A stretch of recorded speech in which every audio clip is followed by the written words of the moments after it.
सेठ जगदीश राय, शहर जिनकी 4 ज्वेलरी की दुकानें हैं, उन्होंने अभी 6 महीने पहले एक धार्मिक स्थल को 1 पांव सोना और 1 लाख नगद दान दिया था और महामारी के दौर में बहुत से जरूरतमंदों की मदद भी की।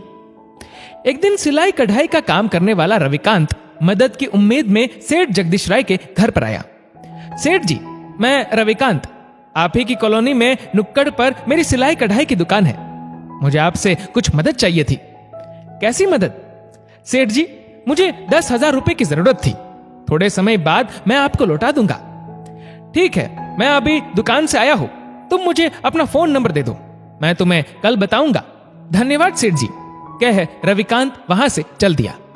सेठ जी अब इस सोच में थे कि ये थोड़े समय बाद पैसे लौटाने के लिए बोल रहा है, जरा पता तो करूं कि ये लौटा पाएगा भी कि नहीं।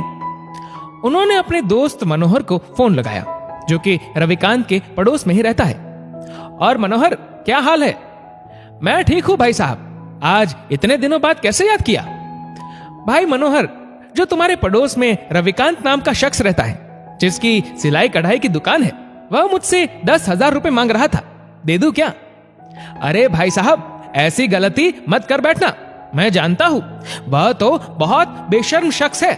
वह ऐसे ही लोगों से उधार पैसे लेकर अपनी गाड़ी चला रहा है। मुझसे भी एक बार 3,000 लिए थे उसने, चप्पल घिस गई थी मेरी उससे 3,000 वापस लेने में। उसको बस टाल मटोल कर देना, पैसे मत देना। ठीक है मनोहर भाई, फोन रखता हूं। ओके।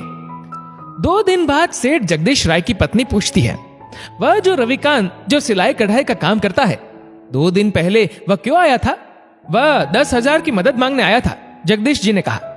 तो क्या आपने उसकी मदद की? नहीं, मेरे दोस्त मनोहर ने मना कर दिया था।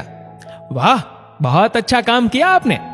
कोई मजबूर आपसे मदद मांगने आया था, आपने उसकी मदद नहीं की, वह भी उस दोस्त के कहने से जिसकी पत्नी मुझसे कई बार 2-2, 3-3 हजार रुपए ले जा चुकी है, जो उसने कभी वापस भी नहीं लौटाए। अपने आत्मा से भी पूछ लेते एक बार, दूसरा इंसान कब चाहता है कि किसी का भला हो? हमारे कोई औलाद नहीं, शायद हमारी ही नियत में कोई खोट है। धार्मिक स्थल पर सोना और 1 लाख नगद दान दिया था, वह भी क्या किसी से पूछा था? तब तो आपने कोई इंक्वायरी नहीं की कि यह पैसा किस काम में लगेगा, और उस पैसे को देकर हम भूल भी जाते हैं। महामारी में तो आपने अनजानों की भी मदद की, मगर जो 10,000 लेने आया था, वह तो हमारी कॉलोनी का ही था। उसने पैसे वापस लौटाने का भी कहा होगा। जगदीश राय अपनी पत्नी की बातें चुपचाप सुनते रहे। उनकी पत्नी ने कहा, मैं सुबह उसके घर जाकर उसकी मदद करूंगी। अगले दिन जगदीश राय की पत्नी रविकांत के घर जाकर उसकी पत्नी से मिलती है। बहन जी, आपके पति हमारे घर 3 दिन पहले 10,000 रुपए मांगने आए थे, मैं वह देने आई हूं। बहन जी, आपका बहुत बहुत धन्यवाद, मगर अब इन पैसों की जरूरत नहीं, क्योंकि जब मेरे पति आपके घर आए थे, उसके अगले दिन बेटी का कॉलेज में एडमिशन का आखिरी दिन था। अब एडमिशन अगले साल ही होगी, बेटी इस साल घर में ही रहेगी। जगदीश राय की पत्नी हारी हुई सी उदास मन के साथ 10,000 लिए वापस अपने घर आ गई। दान धर्म के लिए सेठ जगदीश राय के पास पैसे तो बहुत थे, लेकिन रविकांत की मदद के लिए आखिर उन्हें इंक्वायरी क्यों करनी पड़ी? क्या इस इंक्वायरी की जरूरत थी? दोस्तों, इस वीडियो को लेकर आपकी क्या राय है, नीचे कमेंट करके जरूर बताएगा।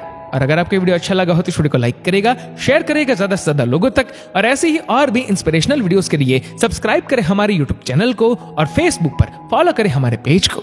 धन्यवाद।